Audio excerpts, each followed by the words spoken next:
Also read your friends' scripts and read scripts that aren't complete and aren't perfect, because the thing is, especially when you're new, you read a great script like Get Out. That wasn't the first draft of that script. You're never going to write something in your first draft that is like that. So read lots of things. Read stuff that's in its first draft. Read the vomit draft from a friend. Read, get in a writing group and read somebody's first 20 pages and then see how it changes. Always, read the really good stuff, but also don't be intimidated by those things, because we're never, like, the first draft is never going to be that. And you always have to know that you don't have to be perfect on that first draft or second draft or eighth draft or 10th draft. Well said, Shayna. Thanks. I'd like to remind everyone that Blood Sugar was Sam's first script. It seems relevant here. Good question, Jessica. And I know you weren't asking me, but something I did in film school long ago that was actually quite helpful, that professor told us to literally watch a movie and type down the scenes as we're watching them, just to get a feel for the dialogue that they're saying, how that looks on a page. And that kind of helps a lot too. But great question. My question was, do you find yourself returning to any particular themes or character archetypes in your work multiple times, or anything that particularly draws you to a character or a story? I find myself writing about reluctant leadership, sibling relationships, and what I think of as moments of private courage. There's that moment in the Hobbit where Bilbo's alone in the tunnel and no one else is there except him, and he's deciding if he wants to go face the dragon or just run back out and not worry about it. And that moment has always resonated for me, and I think it's something that I was maybe always interested in. But I remember being this is something. This isn't just a good book. Something's unlocking in me, and I return to that a lot, I think. Moments of private courage. And there's also something about childhood. It's not necessarily a lost innocence, but something about the transition from youth to maturity, what we don't take with us and what we do take with us. That comes up a lot for me. And I would have to echo that too. That's another thing I find myself always kind of coming back to is what would a parent do for their kid or for the safety of their children? It's such a universal thing that so many people have an understanding of, not just from a parent dynamic, but also from the dynamic of a child, and also transitioning as a child to adulthood. That's something that I've been trying to do, whether successfully or not, I'm not sure yet, for probably the better part of 7 to 8 years. and I think that that's something that everyone has struggled with at any point in their life. So that's another thing that I see as a universal type of theme that either isn't widely talked about that much or is kind of looked down upon as something that's well, you know what, you'll get through it. Everyone goes through the same thing. So my question is what your strategies are around pitching your ideas, and when do you feel you're ready to pitch? What tips your mind that, okay, I'm ready to go and put this out there now? So I think no one is ready to pitch anything until the draft is done or until your script is done. I mean, say you go to pitch something to somebody and they love it and they ask, great, well, where's the script? If your answer is anything other than, well, it's right here and it's finished and you can read it right now, then they're going to move on to someone else who has a completed version of whatever it is they're trying to pitch. So in terms of pitching, it's really always been about the hook, at least in my eyes. A strong hook can really make up for a lot of things, but at the same time, it's also such a great foundation to build on if your characters may miss the mark or if your themes may miss the mark. So that's just also from my eyes and my limited experiences with that. But I know David's also got different perspectives on that too.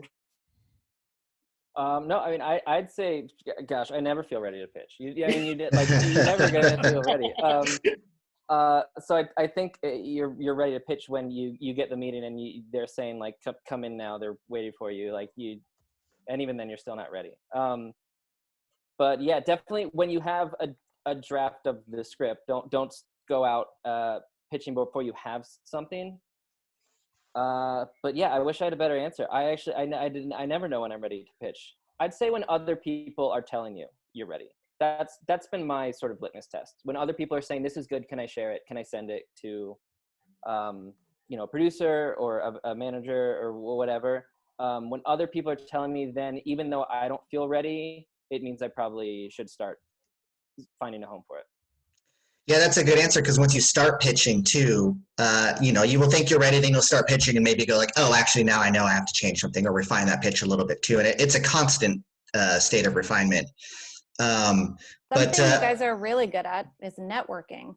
Yeah. So, go into that. Will you guys talk a little bit about your networking presence, your social media presence, kind of how you guys build that up, what you're doing on Twitter, and you guys are doing retreats, and I think you did like a writer's walking group or hiking group. I mean, it was like you guys are kind of exploding and bringing all these people together. So will you talk a little bit about your networking and social media? Talk about how you guys are exploding. I know that David's been the champion of the hiking group and the writers retreats, which I was lucky enough to go on one of those. And it was honestly one of the best weekends in a very long time. It was a lot of fun and such amazingly talented writers, and getting to spend a weekend just talking craft, reading great scripts and getting great feedback was so valuable. And it's one of those weekends that I'll probably never forget.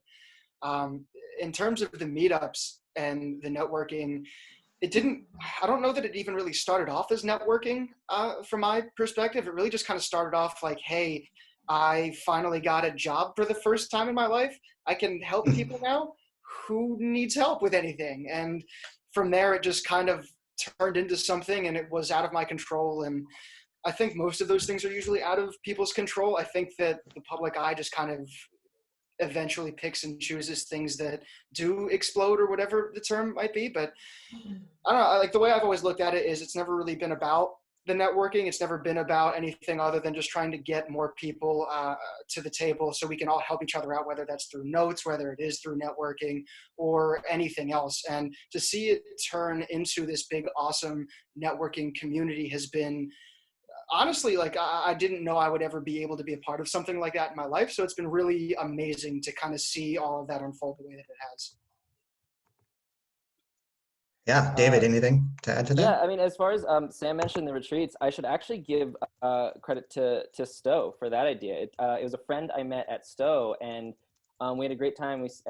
We really enjoyed the peer groups, the reading each other's scripts, and just sort of small conversations about those scripts. And we said, well, what if we just do this anywhere within a drive outside of LA?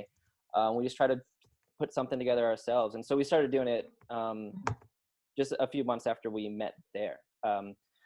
And yeah, it was just to go and read other people's works and give notes and receive notes. And it's great because everyone is there to support each other. And I think that's been the key with the networking in general, is just to support each other and be there to try and give what you would want to receive. As far as the hiking, I wanted some accountability for getting outside. So I figured I'd leverage a little bit of the people on Twitter to hold me accountable for showing up at the appointed time. Of course, I was like 5 minutes late for the first one, and everyone is already there waiting for me. So it's good accountability. Yeah, all this stuff, as we kind of touched upon at the beginning, it's on top of your excellent writing. It's kind of why we gravitated toward you guys as writers. I'd like to bring Felicity on to talk about this too, because this all has to pertain to the development slate if she wants to come on. But you guys, something I think that everyone's advice for making it in the industry is it's all about who you know, right?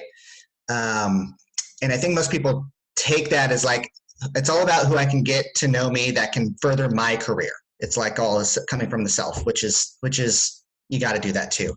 But I think what we really love about you guys and your ethos is it's like, it really is, you guys are putting yourselves forward. You guys are pushing your own material, and you guys are putting the community forward too. We all rise, or whatever that phrase is, rise with the rising tide, that whole thing. But I think we really just love that about you guys. It's kind of what the ISA is trying to do too. There's room enough for everyone. And it's kind of why, after reading your guys' scripts and looking at you guys for a bit and going like, these guys are perfect for the development slate. And Brian, it all pertains to Brian's question, pertains to everyone's asking in the chats like, hey, can I read this? Can I read that? That's what we love to see, because that's how you're going to be better at writing. It's how you're going to get better at pitching. And it helps everyone. It helps your own writing. It helps the community. So just wanted to add to that. And good question, Shayna. I don't know if Felicity wants to come on to chat about that or not. She's hiding somewhere. Yeah. Felicity, there she is. Hi, Felicity. Everything just takes a little moment to undo. You know, I've been hiding. I was obviously under the table. Very obviously, yeah. Yeah, absolutely.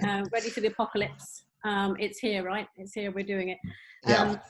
No, I mean, I think in particular, the development slate is where we're trying to find original voices and a voice that has something to say, especially in the crazy world that we're living in now. So we do not know what the new normal is going to look like. And I think that both Sam and Dave explored a kind of an idea of a different kind of normal in their scripts. And so we both really kind of felt that presence in reading it. I mean, for a community, I love the fact that everyone is talking to each other and you are hanging out together and you're meeting up and sharing work. And I think that quite often people are worried that somehow sharing means that someone's going to steal your idea or it's going to somehow lessen what you have. And I actually think it's the opposite of that. If you gave the same people the same instructions to different people with the same instructions, you would all write a different piece. It's your voice, your original, the thoughts that you have in your head, your life experience that make the screenplays that you write. So, I mean, it's been really interesting to listen. I think you have a lot of fans. My goodness, they love you. Felicity, can we say what someone told you about Sam on the first community thing you went to, one of their writing network meetups? Didn't someone say he's the writer version of Ryan Gosling? Yeah. They went, yeah. I still believe that is such an insult to Ryan Gosling and all Ryan Gosling lookalikes all around the planet. I'm looking at my own little box right now, and I struggle so hard to see any physical comparison whatsoever. No, it was really cute though. They were like, I was like, so I mean, it was a place where they said, I think you'd reserved an area for about 30 people, I think. And I got there and there were 180 people there. So I mean, literally the bar staff were like, normally there's 3 people here on a Wednesday. What the hell is happening? I mean, like everyone, it was so busy. I mean, they were pleased, but it was busy. And then I'm just saying like, so where's Sam Thompson? I'm trying to find him. And there's a crowd of 180 people. And yeah, they went, yeah, you'll see him. He's kind of cute, like a nerdy Ryan Gosling. So nerdy. I'll take it. I mean, That's when we knew development slate material. Let's thank Sam and David, and Sam or David and David together, separate. If there's anything that you guys want to promote or talk about that you're working on, or invite people to, or plug yourself or plug someone else, go ahead. No shout outs. I wanted to take a moment to just kind of talk to everybody about everything that's going on right now. This is unprecedented. It's terrifying. It's ambiguous. There is no timeline for this. Nobody knows what the industry is going to look like 6 months from now. No one knows what it's going to look like a year from now. No one who is still employed knows if they're going to have their job next week or the week after.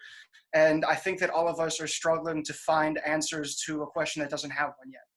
And one of the biggest reasons I wanted to help kickstart this community is so that we could all have a kickstand to lean on when we need it.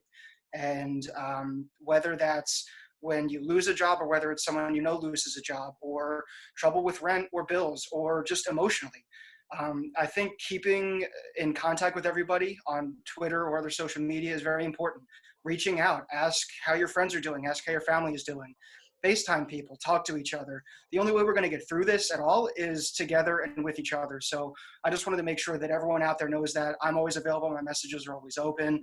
I know David is the same way. So it's hard. I wish I had answers. I wish I could do more to help more people. But at the end of the day, no one knows. And the only way we can get through this is together. So let's keep putting words on pages. Let's keep reading. Let's keep watching. Let's keep supporting each other. And I don't know when we'll come out of this, but we'll come out of this eventually. Lovely. Thank you. Amazingly lovely. Yeah. Thank you, Sam. David, what do you want to say that's going to top that? Oh, I don't know. I feel like I was just going to like plug something. Now it just seems so... Read the last part. Everybody needs to read the last part. Okay, so... Oh, go ahead. No, I don't have anything. I don't know. I'm open on Twitter if you guys want to talk at all. Anyone has any craft questions, I try to be available for anyone. And not that I'm any sort of authority. We can just talk about it together. So, but yeah. David, you consult, don't you? I do. Yeah. On a regular basis. Happy to do that for everyone. I've been doing a lot of calls over this time, and it's been really great. And basically, my whole approach is we just have a conversation about your script, and so it's a dialogue. We're working together. You're not just going to get a page back that says, here's where it doesn't work, here's where it does work, and then you figure it out. We'll do that together and build a relationship. And yeah, that's been, well, thanks for mentioning that, Jerren. Of course, that ties into what Sam was saying. That's how you help. I mean, Felicity's whole ethos that I love is story can change the world, and it is scary.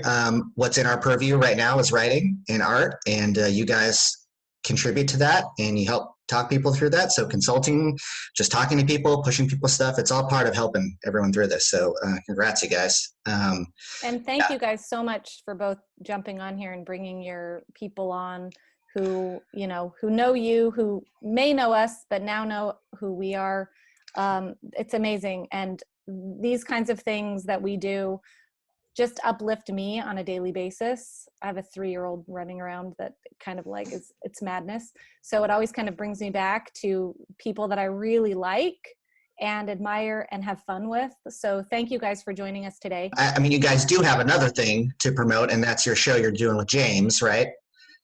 Go ahead and promote that. You already said your beautiful statement, which is great. So now you can actually promote your thing too. Please do.